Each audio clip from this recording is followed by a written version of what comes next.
ओम नमो भगवते वासुदेवाय। राधे राधे, जय श्री कृष्णा।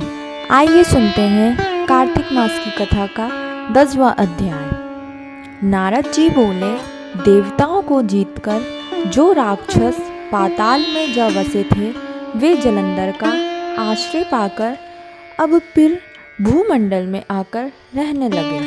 एक बार उस जलंधर ने राहु का सिर कटा हुआ देखकर उसका कारण शुक्राचार्य से पूछा। तब उन्होंने समुद्र मंथन और 14 रत्नों के हरण की कथा तथा दैत्यों के पराक्रम का सब वृत्तांत कह सुनाया। अपने पिता सागर के मंथन की बात सुन उसने क्रोध से लाल लाल आंख करके घसमर नामक अपने दूत को इंद्र के पास भेजा। वे दूत स्वर्ग में जाकर इंद्र से बोला, सागर के पुत्र जलंधर ने अपना दूत बनाकर मुझे भेजा है। उसने कहा कि तुमने मेरे पिता को कैसे मथा और वहाँ से निकले हुए रत्नों को जो तुम ले आए हो उन्हें दे दो। इस प्रकार दूत का वचन सुन विस्मित होकर भय और रोष से इंद्र घसमट से कहने लगा, हे दूत, हमने सागर का मंथन इसलिए किया था कि पहले मेरे से डरे हुए पर्वतों को सागर ने अपनी कुक्षी में छिपा लिए थे और बहुत से दैत्यों की उसने रक्षा की थी। इससे मैंने भी उसके रत्न हर लिए। सागर का पुत्र शंखासुर भी देवताओं से वैर करता था, वे भी समुद्र के भीतर छिप गया। उसको मेरे छोटे भाई ने निहत किया था। अब तुम जाओ और समुद्र मंथने का कारण जलंधर से कहो। वे दूत इंद्रलोक से विदा हो पृथ्वी पर आया और सब वृत्तांत जलंधर से कहा।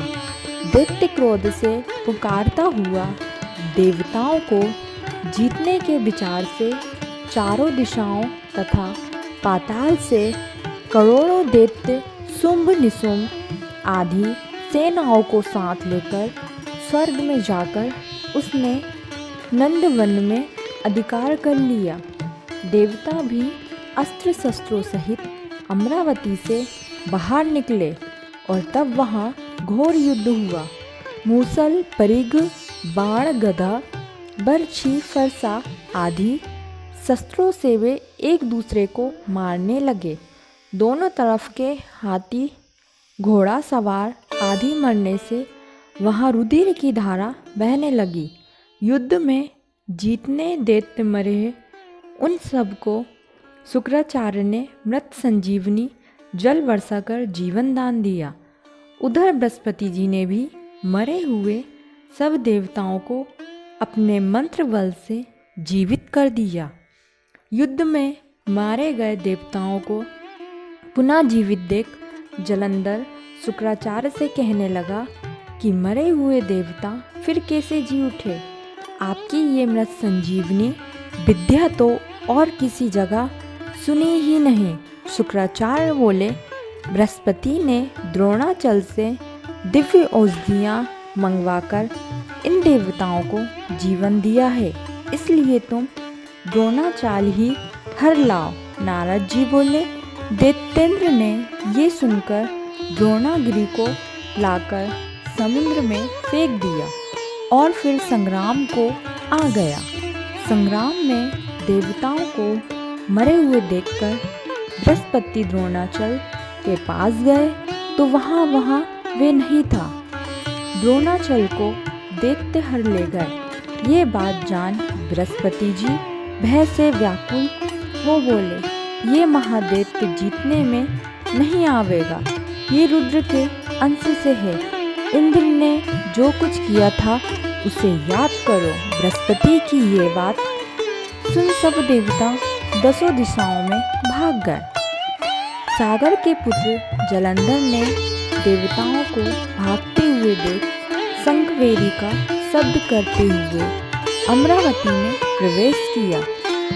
अब इंद्रादिक देवता उससे पीड़ित होकर सुमेरु की कंदरा में रहने लगे। देवताओं को जीतकर जलंधर वहाँ राज करने लगा।